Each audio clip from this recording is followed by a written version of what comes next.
ভসকেলের আমি আজকে নতুন, আমি তো সকালবেলা ছিলাম, ভসকেল তো বিকালবেলা আসলাম।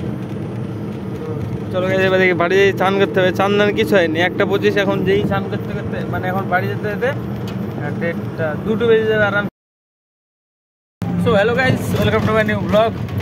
গাইস আজকে এটা গ্যাবা কোম্পানিতে কাজে আমরা সবাই চলে যাই করতে গাড়ি গ্যাবা না মিঠুন কোম্পানি, মিঠুন কোম্পানি না গ্যাবা কোম্পানি, ওখানে নাম জিজ্ঞাসা করলে গ্যাবা বলে। তো গাইস গ্যাবা কোম্পানির কলার গাড়িতে আমরা এখন যাবো বিদুপুরে। তো গাইস এই যে লালু, অমিত, সৌরভ ভাই আমাদের রাখতে, আর শুভরাজ আর আমি আর একজন চলে গেছে অসীম। আমরা 5 জনে দেখে আজকে কতটা কাজ করতে পারে গরমের মধ্যে। গাইস 1000 টাকা এলপি সাজাতে পারবি?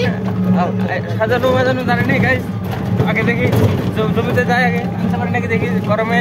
বড় গাড়িটা সাজিয়ে বাড়িতে দেখি টানবে, বহুত খাটনি হবে আজকে গাইস। দেখি পৌঁছায় তো আগে কাজে তো যায়, এখন কাজে যেতে পারলাম না, 10:30 বেজে গেল। গাইস চলে এসছে জায়গায়, এবার চলো বাগানে হাঁটতে। বিদুপুরে আসলাম কেবল, এবার কলা টানো শুরু। গাইস চলে এসছে বাগানে, যে সব পড়েছে কলা সেটানো। চলো এবার তুলে নিয়ে চলে যাই। গাইস সবাই কলা নিয়ে গেল, মানে ওরা নিয়ে গেলো 3 কাপ, আর আমি 2টো নিয়ে গেছিলাম, মানে 2টো কাপ মানে 4টি কলা নিয়ে গেছে। ওরা নিয়ে গেলো 6টা করে, আর আমাকে গাইস দায়িত্ব দিয়ে গেলো এই যে পাতা কাটার কলা বাগানে। তো আমি যে কটা কাটতে পারলাম, এখানে বসে আছি। দেখি মানে এত গরম পড়ছে ভাই, জামা ভিজে গেছে পুরো আমার, মানে এতক্ষণ বসে আছি, তাও একদিকে 2 মিনিট হয়ে যাবে বসে আছি আমি। তো দেখি গাইস আর কটা কাটতে হবে, কেটে নিই, তারপরে হয়ে যাবে গাইস আমার পাতা কাটা। তারপরে দেখি অন্য বাগানে যেতে হবে, এই বাগানে হয়ে গেল গাইস। দেখি টোটাল কটা হলো, আর 1 কাপ হবে হয়তো ওদের। তো হ্যাঁ, এখানে 50টা মতো কলা বার করা হলো গাইস বিদুপুরে। এটা বিদুপুর। এবার হচ্ছে বাইকে 4 জন আমরা, আমি, লালু, শুভরাজ আর এই লোকের জমিতে কাটবো কলা, আর আমি 4 জন। এবার মধুবনায়, এই মধুবনায় দেখি কটা হয় গাইস। এটা মধুবনায় বাগানে গাইস, মধুবনায় চলে এসছে। এবার এই সাইডে কাটা শুরু হয়ে গেছে গাইস। এই যে সব এখানে 2-3টে আছে, এখানে কটা আছে, এখানে একটা, ওই সামনের দিকে আছে এখনো, এভাবে ফেলা আছে। এগুলো নিয়ে যেতে হবে এবার। তারপরে সাজানো শুরু হবে, দেখি আর কটা কাটা হয়। মানে এখানে যে কটা আছে এগুলো মনে হয় 20-22টা মতো হবে, দিয়ে তারপরে গাড়ি সাজানো শুরু। মানে আজকে অনেক বেশি খাটনি হবে। ওই সাইডে দূরে দূরে জমি ছিল অনেকটা, রাস্তা থেকে 500 মিটারের উপরে হবে, মানে অনেকটা ভেতরে। মাথায় করে নিয়ে যেতে কষ্ট হয়েছে। তো এখানে মানে কাছে, এই যে এটা পার করি, এই যে দেখা যাচ্ছে এটা। চলো গাইস চলো আগে দেখি নিয়ে যাই, দেখি ওই সাইডে যাই আমি। গাইস মধুবনায় আমাদের একটু গাড়ি হলো, এবার আবার বিদুপুরে যেতে হবে গাইস। এটা আর একটা গাড়ি চলে গেছে, আর একটা গাড়ি ছেড়ে দিয়েছি, মানে ছেড়ে দিয়েছি বলতে ওটাতে 2 জন আছে, অসীম আর অমিত আছে 2 জন, আর এটাতে আমি শুভরাজ, গাড়ির ভিতরে আছে লালু, আর আরেকজন আছে মানে এই জায়গার একজন। তো চলো এবার মধুপুর থেকে আবার বিদুপুরে যেতে হবে, যে তারপর দেখা যাক কটা লাগে। কলার উপরে বসেছি, যাচ্ছি গাইস আমরা এখন। মানে বডি অর্ধেক হয়েছে, আর মানে আর মনে হয় 150 কলা হলে হয়ে যাবে এটা। তো দেখা যাক কতক্ষণ লাগে, আর কতক্ষণ লাগে। এই যে গাইস গাড়ির উপরে বসে যাবো আমি এখন। আরে বাবরে হয়েছে। চলো গাইস মধুবনা থেকে বেশি দূরে না, 1-1.5 কিলোমিটার মতো হবে। তো এই জায়গাটুকুনের ভিতরে ঘুরছি আমরা, সকাল দিকে এসি, এখনো খাওয়া দাওয়া হয়নি। এই বিদুপুরে, হ্যাঁ বিদুপুরে খাবার আছে আমাদের, খাওয়া দাওয়া করবো, তারপরে আবার কাজে লাগবো গাইস। চলো দেখি, এখন 3:30 বেজে গেল, 3:30 পারি হয়ে গেছে মনে হয়। ওরে এখন বাজে 4:16। তো চলো এবার যে খাওয়া দাওয়া করতে হবে। সকালবেলায় শুধু খেয়ে এসেছিলাম আমরা, এখন কেউ খাইনি, সবাই কাজ করছিলাম আমাদের, এত গরমের ভিতরেও কাজ করছি গাইস। তো চলো এবার যেই বিদুপুরে ডাইরেক্ট। এই জায়গায় সামনে লরিটা, এটা আমরা করছি, মানে একসাথে 5 জনে 2টো গাড়ি সারার চেষ্টা করছি। এটাতেই জমিত ওই গাড়িটা করছে, ওই গাড়িটা অর্ধেক হয়ে গেছে, এই গাড়িটাও সেম অর্ধেক হয়ে গেছে। মানে কিনা কলা আছে তাই, নাহলে টানতে হলে হবে না আমাদের। তো চলো দেখি, এটা আমাদের, এটাতে কেনা আছে কলা, তাই মানে এত সহজে হয়ে যাবে, নাহলে আমাদের ট্রেনিং করতে হলে ভাই মরে যেতাম আজকে। তো চলো দেখি এবার যে এগুলা তুলতে হবে মনে হয়, দিয়ে তারপরে এখানে আমাদের তারপরে খাওয়া দাওয়া কিছু হতে পারে। তো হ্যাঁ খাওয়া চলে এসছে। এবার আমরা 4 জনে, এখানে 4 জন খেয়ে নেবো, আর ওরা 2 জন এখনো গাড়ি লোড করছে। এটা এই বড়টা আমাদের হবে, তারপরে আমরা লোড করবো, দিয়ে ওরা খাবে, এভাবে সারতে হবে। কি জিনিস এই যে হোটেলের খাবার। এ মাছ দিছে নাকি সব? মাছ খাবো না আমি। দেখ চলো খাওয়া দাওয়া করে নি ফটোফট দেখি। আমাদের খাওয়া দাওয়া সারা এবার অমিতরা গেল আর আমাদের গ্যাস ডিউটি এবার এটা লোড করা আমাদের। হ্যাঁ সুবরত গাড়িতে উঠে বসে আছে, এবার আমরা এটা লোড করে দেবো বাস, তারপরে আর বোলার লোড করলে হয়ে যাবে। দেখে যে এখানে কটা কলা আছে, এই সাইডে কটা হয়েছে আর এই সাইডে কটা আছে, এই যে তো এগুলো লোড করলে হয়ে যাবে। ওই গাড়িটা ছেড়ে দিয়েছি বড়টা দিয়ে, আবার মানে আমাদের বাইকে করে পাঠিয়ে দিল গেছে আমাদের দেশে, আবার মানে কুমড়িতে এই সাইডের সামনে এই যে এই বাগানে কটা কাটবে 12-15টা যা হবে এটা কেটে তারপরে মানে বোলারও লোড করছে। অমিতা লালু আছে, 2জন আছে এখানে, আর আমরা 3জন চলে এসেছি এই সাইডে আবার অন্য জায়গায় টানতে। তো চলো দেখি সামনে বাগানে কটা কাটবো, কেটে এখানে দেখি কিছু হবে বোধহয় 10-12টা মতো, তারপরে আবার অন্য জায়গায় যেতে হবে। আর গাইজ রাত্রি হয়ে গেল, বেশি কিছু রেকর্ড করেনি, কিন্তু গাইজ রাত্রি হয়ে গেলে যে আর কিছু রেকর্ড করা যাবে না। চলো দেখি যেটুকু হবে সেটুকু দেখাবো। এখন তো যাই এই বাগানটায় যেই কাটি। আরে বাবরে, আরে বাবরে, গাইজ আমরা ওইখানে টানলাম কটা 20টা মতো, 20-22টা মতো টানলাম। দেওয়া যাচ্ছে গাইজ কাছের বেড়া, এই যে গাড়ির হুডে বসি আমি সুবরাত, লালু পিছনে বসে ফোন দেখছে। চলো এবার কাছের বেড়ায় আবার যাই, কাছের বেড়া আবার কাছে। এই গাড়ি হয়ে আসছে প্রায়, আর 50টা মতো লাগবে এই গাড়িতে। এরে বাবরে হুডে বসা গাইছি, হিসাব পেতে যাবে ঠিক নাই। চলো দেখি কাছের বেড়ায় টাওয়ারের নিচে, তো ওখানে কিছু কলা টানবো, বাস এই গাড়ি হয়ে যাবে। তাহলে এই গাড়ি হওয়ার পরে মনে হয় আর একটা গাড়ি হবে, আর একটা মানে বড় 7 টনের, ওটাতে বেশি কলা লাগবে যত সম্ভব। এটা হলে তাহলে আজকে আমাদের 3টি গাড়ি করা হবে, মানে এত গরমের ভিতরে।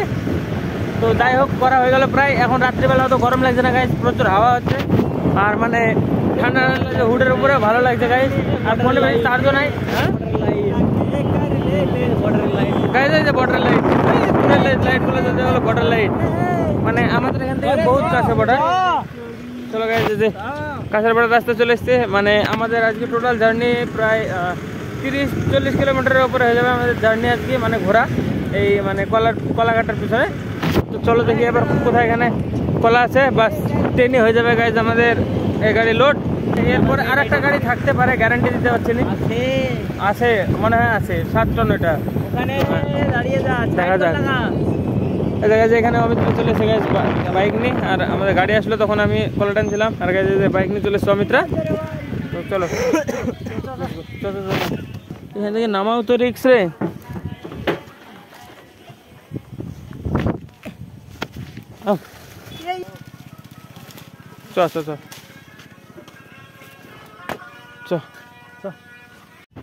রাত্রিবেলা সব লাইট মেরে কলা কেটে পড়েছে, হ্যাঁ সব কলা কেটে পড়েছে। যে এখন রাত্রিবেলায় টানতে হবে, আর 50-60টা মতো টানলে হয়ে যাবে, বেশি সময় লাগবে না। সব কেটে ফেলে রেখেছে যে এভাবে সব রাস্তায় পড়ে আছে, মানে বাগানের ভিতরে। চলো গাড়ি শুরু করে দিয়ে টানা, এগুলো টেনে তারপরে গাড়ি সাজিয়ে ছাড়তে হবে। একটা গাড়ি ছাড়া হয়ে গেছে অলরেডি, আর একটা ছেড়ে দেবো কিছুক্ষণের মধ্যে, তারপরে আর একটা মনে হয় আর একটা হবে, তখন আর একটু দেরি হয়ে যাবে। তো হ্যাঁ চলো দেখি এগুলো তো ফার্স্টে নিয়ে যাই। গাড়ি আমাদের ওই গাড়িটা ছাড়াই হয়নি, আবার আর একটা গাড়ি বেরিয়ে গেছে, এই যে লরি চলে এসছে। তো ওই গাড়িটা এখনো ছাড়াই হয়নি, এই যে এই গাড়িটা, এই যে ও অমিতরা এখানে লোড করবে, আমরা এই গাড়িটা নিয়ে আবার বেরিয়ে পড়ছি। মানে আজকে টোটাল 3টি গাড়ি লোড করা হলো, এটাতে 3টি গাড়ি লোড করা হবে। এই যে শুভঙ্করকে নতুন ডাকা হয়েছে গাইজ, মানে শুভঙ্কর ছিল না এখন, মানে আমাদের হাল খারাপ, তাই শুভঙ্করকে ডাকলো, আবার ফোন করি যে শুভঙ্কর আসলো, চলো এবার এই যে লরি লোড করতে হবে। এই ডালা গাইজ আমার থেকে বড় যেটা, এটাতে মনে হয় 700-800-600-700 কান্দি উঠবে এইটাতে কলা। এই যে পাতা মারলো শুভঙ্কর, আমরা ওই গলাগুলো টানছিলাম, ওইগুলো টানি রাখতে আবার এই গাড়িতে উঠে পড়লাম, মানে ওটা সারা হয়ে গেল। আবার আমরা চলতেছি গাইজ, কোথায় যাবো এখন, দিয়ে আবার এটা লোড করবো, রাজাপুর যাবে মনে হয়। তো হ্যাঁ চলো দেখি গাইজ, চলো। শুভঙ্কর পাতা মারতে ঘেমে গেছে, তাহলে ভাবো কত গরম। তো চলো গাইজ অন্য জায়গায়। গাইজ এই যে এখানে এতটা কলা হয়ে গেল, মানে এই যে অনেকটা, এই গাড়ির অর্ধেক হয়ে গেছে, আর শুভঙ্কর গাড়ি মারছিল গাইজ, শুভঙ্করের অবস্থা খারাপ, এখানে অর্ধেক হয়ে গেছে, আর বাকি অর্ধেক আবার বিদুপুরে যেতে হবে গাইজ। মানে আজকে 3বার মনে হয় বিদুপুরে গেলাম, আবার বিদুপুরে যাবো এখন, দিয়ে বাকি গাড়িটা দেখি আর কতটা হয়, তারপরে মনে হয় রাজাপুরে হবে, যেখানে হবে। তো আমরা গাইজ আবার যাবো বিদুপুরে। গাইজ ফাইনালি বিদুপুরে চলে এসেছি, এই যে কলাগুলো উঠবে। আবার ফোনে বেশি চার্জ নেই, বেশি রেকর্ড করতে পারবো না গাইজ, আর একদম মানে এখন তো অনেক রাত্রে হয়ে গেছে, সকালবেলায় ফুল চার্জ দিয়ে এসেছিলাম, এখন বাজে 10টা 21, তো আর কিছু রেকর্ড করতে পারবো না গাইজ। বাকিটা পুরো মানে বাড়ি যাওয়ার পরে দেখাবো। এখন এই সাইডে গাড়িটা লোড করবো গাইজ, দেখো পুরো এইসব কলাগুলো তুলতে হবে। দেখি এখনও দেরি হবে গাইজ, অনেকটা দেরি হবে। তো দেখি যতক্ষণ হবে তারপরে গাইজ বাড়ি গিয়ে ডাইরেক্ট একদম তারপরে মানে যাওয়ার সময় আর একটু রেকর্ড করবো, কারণ চার্জ নাই ফোনে বেশি। তো হ্যাঁ গাইজ ফাইনালি দড়ি কষা শুরু হয়ে গেছে। কষা শুরু হোক, আমরা যাওয়ার টাইমে আমি টাইম দেখাচ্ছি এখন কটা বাজে রাত্রে, মানে যাওয়ার টাইমে দেখাচ্ছে। এখন কষছে গাইজ, এই যে অমিত কষছে গাড়ি, এই যে রশি কষছে। এখন এটা লাস্ট গাড়ি, এটা হয়ে যাবে বাস আমাদের ছুটি হয়ে যাবে। তারপরে মানে এবার যাওয়ার টাইমে দেখাচ্ছি। এখানে টোটোওয়ালা যাচ্ছিলো কোথায় দিয়ে, এই যে এখানে টোটো আছে, এই যে মানে টোটোওয়ালা এই সাইড দিয়ে কোথায় যাচ্ছিলো, দিয়ে ওকে দাঁড় করে রেখেছে অনেকক্ষণ থেকে, প্রায় ওকে দাঁড় করানো আধা ঘন্টা হয়ে যাবে আমাদের। তো আমাদের গাড়ি সারা হবে, টোটোতে করে যাব, দেখি কতক্ষণ লাগে। আর তো 5-10 মিনিট লাগবে যাওয়ার। টোটোতে বসে আমি টাইম দেখাবো কটা বাজে। এখন টাইম গেছে 1:24, রাত্রি 1:24। এতক্ষণ আমাদের কাজ ছাড়া। শুভরাজ এরকম 4-5 দিন থেকেই করছে। শুভরাজ, অমিত এরকম রাতে আসছি, দিনে আসছি, রাতে আসি, এরকম শুভরাজে 4-5 দিন থেকে করছে। আমি আজকে প্রথম আসলাম, প্রথম এসে 1:30 বেজে গেল। বস খেলার আমি আজকে নতুন, আমি তো সকালবেলা এসেছিলাম, বস খেলতে বিকালবেলা আসলাম। চলো গেছে এবার দেখি বাড়ি চান করতে হবে। চান দান কিছু হয়নি, 1:25 এখন যেই চান করতে করতে মানে এখন বাড়ি যেতে যেতে 2টো বেজে যাবে আরামসে। বাড়ি যেতে 2টো, তারপরে চান করতে করতে কটা বাজে ঠিক না, 2:30 ঠিক ঘুমাবো, কটা 3টের সময় ঘুমাবো, 6টার সময় তো দেখি চলো যাওয়া এদিকে ইসে গোপালপুরের সাইডে সারা হয়ে গেলো। এবার এখান থেকে বাড়ি যেতে, গোপালপুর থেকে বাড়ি যেতে আমাদের এখানে 10-12 কিলোমিটার হয় বাড়ি পর্যন্ত। 10 কিলোমিটার হয় আমাদের বাড়ি থেকে গোপালপুর, না তো 10 কিলোমিটার। তো এখন বাড়ি যাবো, দেখি রাত্রিবেলা 10 কিলোমিটার টোটোতে আরামসে আধা ঘন্টা লেগে যাবে, দিয়ে বাড়ি যাবো। তারপরে আবার চান করে ঘুমাবো। আবার কালকে বলছে গাড়ি আছে, যদি আসতে পারি তো আসবো, না হলে আসবো না। চলো এসে গেছে, এখন রাত্রি 2:33 বাজে। এতক্ষণে বাড়ি পৌঁছালাম। এবার গিয়ে চান করবো, তারপরে ঘুমাবো, এডিট করবো একটু দ্রুত। দেখি চলো গাইজ বাড়িতে 2:33 নিয়মিত ফোন নেই। এতক্ষণে বাড়িতে আসলাম, এবার গিয়ে চান করতে হবে, তারপরে একটু এডিট করতে পারলে করবো, নাহলে ঘুমিয়ে যাবো। তো চলো গাইজ।